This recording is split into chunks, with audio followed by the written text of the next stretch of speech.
Halo, jumpa lagi. Wah, pokoknya seneng saya kalau bisa bertemu dengan panjenengan, itu seneng, rasanya gembira gitu loh. Ya, selamat sore ya teman-teman. Ini ada berita menggemparkan loh ini. Akan saya beritahu panjenengan ini. Itu loh, Mas Farhad Abbas melaporkan Ketua KPU Republik Indonesia ke DKPP. Wedian ini ya, gembira, kabar gembira apa kabar menggemparkan ini. Atau Dewan Kehormatan Penyelenggara Pemilu karena tuduhan pelanggaran etik. Nah, ini ada apa lagi ini? Tuduhannya itu juga tidak main-main loh. Orang main-main ini. Dugaan tindak asusila ketua KPU kepada salah satu ketua partai politik. Oh, ini sembrono ini sembrono nih. Beneran gak ini Bang Farhad? Wojo anggere ngelamporke lho. Ini serius loh ini. Mantan suami Nia Daniati ini melaporkan Pak Hasyim Asyari loh ini soal sangkaan yang bagi saya sangat serius loh ini. Ini privasi seseorang ini mah bahaya inilah. Nah, meski kita harus tunggu ya, harus tunggu perkembangannya. Tentu kita sebagai masyarakat tidak boleh asal percaya begitu saja. Wojo percaya langsung itu, kudu dimaknai dulu ini bener-bener ora ini. Hati-hati loh teman-teman, menyebarkan hal ini ambil sumber-sumber yang kredibel. Nah, kalau mau share berita ya jangan sampai ambil berita abal-abal, hoak dan sebagainya. Bukan media mainstream. Nanti malah bisa ke bawah-bawah, malah jadi masalah hukum. Nah, urusannya dawa gitu lah. Nah, benarkah sekelas ketua KPU itu melakukan hal seperti itu? Siapa yang dilecehkan? Apa bukti-buktinya? Nah, yang disodorkan Pak Farhad Abbas ini atau ada motif lain dari laporan ini? Oh, jojo enek motif lain ini. Nah, kalau gitu ayo kita bedah aja, kita rasan-rasani, kita ngopinikan berita ini supaya tidak salah paham, untuk memotret berita dari sudut lain sesaat lagi dari ngompol ini. Nah, kita tunggu aja, kita lanjutkan dalam ngopini politik berikut ini.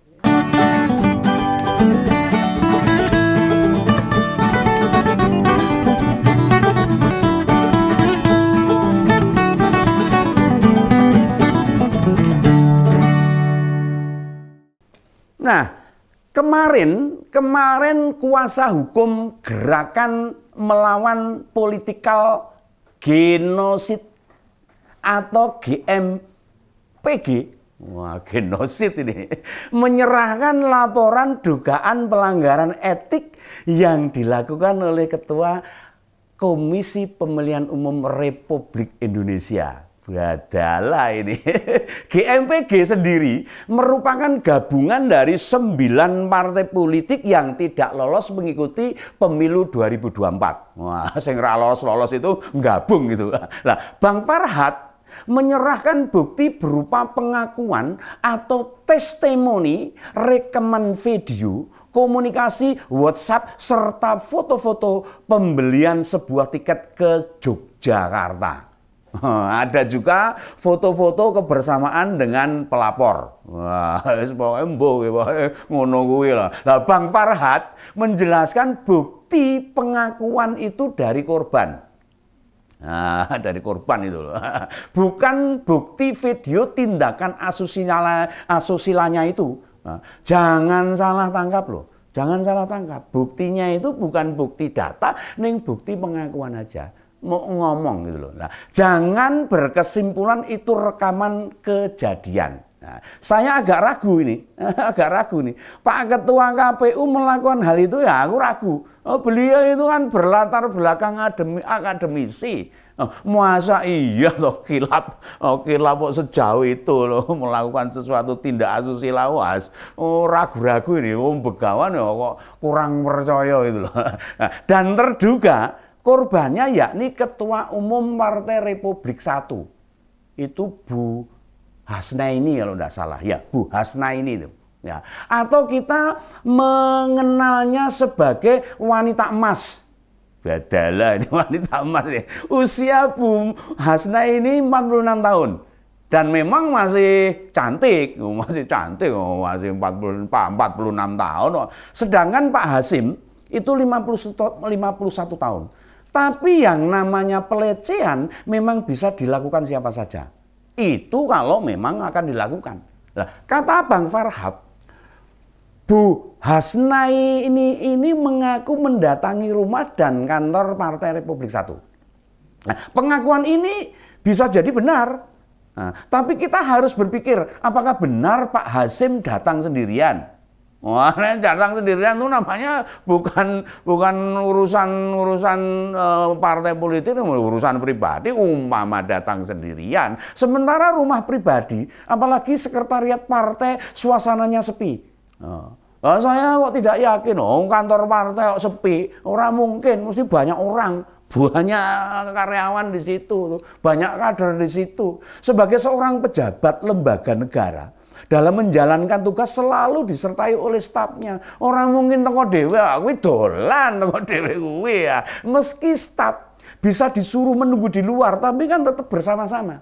Tidak ada alasan yang cukup kuat bagi Pak Hasim untuk melakukan hal tersebut terhadap Bu Hasnaini. Nah, masa iya sih sekelas Ketua KPU Republik Indonesia loh ini, orang pertama KPU di sana tuh melakukan keteledoran sepatal itu, saya kok agak meragukan. Begawan itu ragu-ragu itu, orang percaya kelihatannya itu. Saya tambah curiga, laporan ini hanya sebagai tekanan kepada Ketua KPU saat Bang Farhad menjelaskan laporan lain.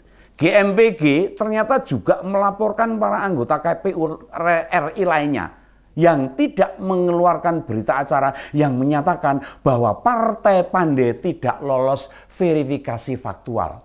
Loh, saya makin pesimis ini. Dugaan pelecehan itu terjadi nih. Nah, kenapa?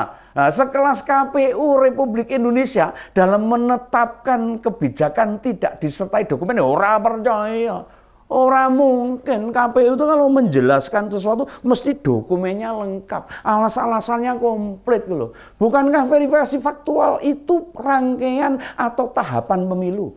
Lalu apa dasarnya? Partai Pandey tidak lolos kalau tidak ada berita acaranya. Orang mungkin. Itu kalau tidak dinyatakan tidak lolos ya pasti ada berita acaranya. Wah, kayak wong bodoh ae.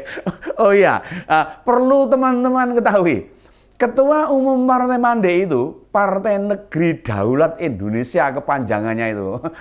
Dawane ra umum. Ya Bang Farhad Abbas ini yang tidak lolos menjadi partai peserta pemilu 2024. Sampai di sini paham kan? Paham kan? Ya. Oh, teman-teman masih paham loh. Nah, pasti teman-teman bisa menarik benang merahnya. Kenapa Mas Farhad Abbas melaporkan ketua KPU. Nah, ditambah anggota GMPG itu berisi parpol yang tidak lolos verifikasi faktual pemilu 2024. Ada Partai Perkasa, atau Partai Masumi, Partai Pandey, Partai Pemersatu Bangsa, Partai Kedaulatan, Partai Reformasi, Partai Prima, Partai Berkarya, dan Partai Republik Satu. Itu 9 partai politik yang tidak lolos. Nah, gimana? Makin jelas kemana arah laporan Bang Farhad atas tuduhan itu. Nah, ditambah permintaan GMPG kepada KPU nih, ya, agar pemilu 2024 dihentikan sementara. Lah piye? Wah, iki ora cetha meneh. Ora ngono kuwi lho. Kok bisa ke sana arahnya, ini piye ini? Karepe apa ini? GMPG itu meminta proses pemilu dihentikan sementara. Hentikan sementara piye itu loh. Lah sampai kapan? Sampai 9 parpol tersebut bisa lolos menjadi peserta pemilu ngono apa piye? Makin jelas. Ini makin jelas loh. Apa maksudnya GMPG ini? Nah, saya itu heran. Apa sih yang mereka mau? Sebagai pengurus partai politik, apalagi Bang Farhad itu sebagai lawyer, ya toh, pasti mengerti betul bahwa segala sesuatu di negara ini berdasarkan hukum. berdasarkan hukum ketat gitu loh. Artinya kalau mau mengikuti pemilu ya harus dipenuhi syarat-syaratnya. Wong kita mau mengendarai kendaraan saja ada syaratnya kok, orang ngeren numpak. Tidak asal bisa maka boleh mengendarai. Ada harus punya SIM, ada STNK, tuku bensin dan sebagainya. Kan orang sederhana itu. Bukan hanya SIM, kendaraan harus punya STNK juga loh, pakai helm gitu. Nah, gitu. Nah, supaya apa? Kita supaya menghindari resiko. Tidak terjadi sesuatu yang fatal kalau terjadi kecelakaan. Nah, apalagi ini partai politik. Kalau partai politik mau ikut pemilu, ya harus sesuai regulasi atau aturan tentang partai politik dan pemilu. Orang sangarepe dhewe itu. Kalau tidak sesuai ya bagaimana? Ya membahayakan arus demokrasi di Indonesia. Nanti ngawur kabeh itu. Kalau terjadi insiden akan membahayakan partai politik lain. Dan yang rugi siapa? Ya masyarakat Indonesia. Nah, gitu loh Bang Farhad. Masa aku koyo luwih pinter dhewe. Enggak, saya hanya memberitakan saja. Fair saja. Tunjukkan di mana letak kesalahan KPU yang tidak meloloskan Partai Pandai. Oh, masa namanya Partai Pandai tindakannya orang pandai. Wah, ora sesuai loh. Nah, nanti malah ditertawakan loh oleh masyarakat. Partai pandai ning ora pandai nanti malah ditertawakan. Saya saja nahan geli mau ketawa nanti takut dosa ini. Nah, jika memang KPU membuat kesalahan, nah kumpulkan bukti-buktinya. Kumpulkan data-datanya, kumpulkan. Laporan ke Bawaslu supaya nanti bisa diputuskan siapa yang memang bekerja tidak sesuai regulasi. Anda ini ke DKPP melaporkan adanya dugaan tindakan asusila loh dan pelanggaran etik loh. Nah, kok bawa-bawa soal tidak adanya berita acara Partai Pandai tidak lolos sebagai peserta pemilu 2024 itu piye? Nanti masyarakat tambah bingung. Oh, nah bingung loh.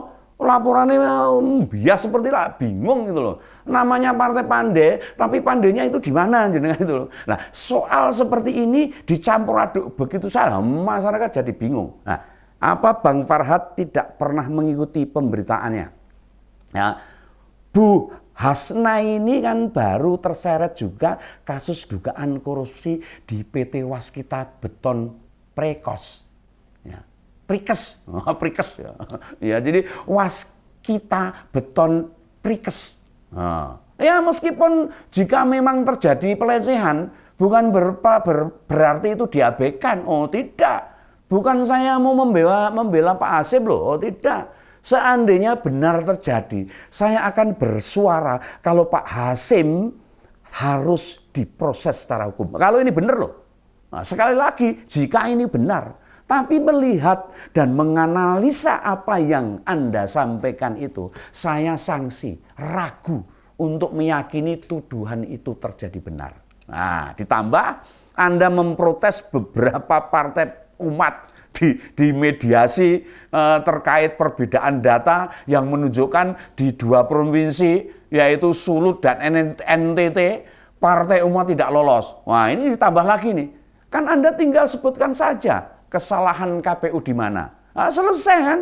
Orang kemana-mana ini. Nah, di mediasinya partai umat itu berdasarkan rekomendasi Bawaslu. Bukan keputusan KPU itu. Harusnya kan Bang Farhad tahu diri loh. Dulu di tahun 2019 ketika jadi caleg PKB kalau tidak salah, apa tidak memahami dinamika partai politik. Mestinya kan tahu yang memang mendirikan partai politik itu berat. Kalau ringan ya nanti siapapun bisa membuat partai politik. Mau jadi apa negara kita ini, setiap orang mudah membuat partai politik. Nah, asal punya dana, ya punya jaringan, ya, lantas dibikinlah partai politik. Apa Anda tidak introspeksi? Kalau sekelas Bang Tommy Soeharto saja, tidak mudah loh ikut pemilu.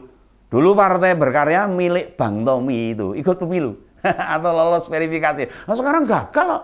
Tidak dinyatakan lolos. Kurang apa putra sulung presiden, putra Pak Presiden Soeharto ini.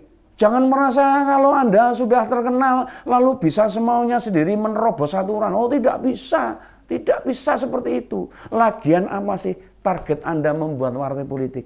Saran saya ke Bang Farhad, sudahlah, fokus saja sebagai pengacara, sebagai lawyer. Lawyernya artis-artis yang cantik-cantik itu. Kan uang mereka juga banyak. Jauh lebih mudah cari duit daripada di partai politik. Oh, di partai politik itu malah susah. Pertarungannya juga berat. Apa dikira sekelas Pak Amin yang pegang Partai Umat, Bang Fakri Hamzah yang sekarang di Gelora, Pak Haritanu Wijaya, Pak Harutanu yang di Perindo bakal mudah mengikuti pemilu 2024? Wah, belum tentu. Tantangannya berat banget. Mbok pilih bergabung dengan parpol-parpol yang sudah jadi saja. Nah, Bang Farhad, nggak perlu pusing-pusing memikirkan manajemen partai, keuangan partai, konsolidasi, kampanye, dan masih banyak lagi. Terima sajalah keputusan KPU daripada Anda 2024 tambah malu. Nah, segitu aja lah Bang. Selamat memperjuangkan apa yang Anda sangkakan. Semoga sukses. Dan kita ini hanya permainan politik aja lah. Ya, sampai jumpa lagi pada ngompol berikutnya dalam ngopini politik berikutnya. Selamat dari Begawan.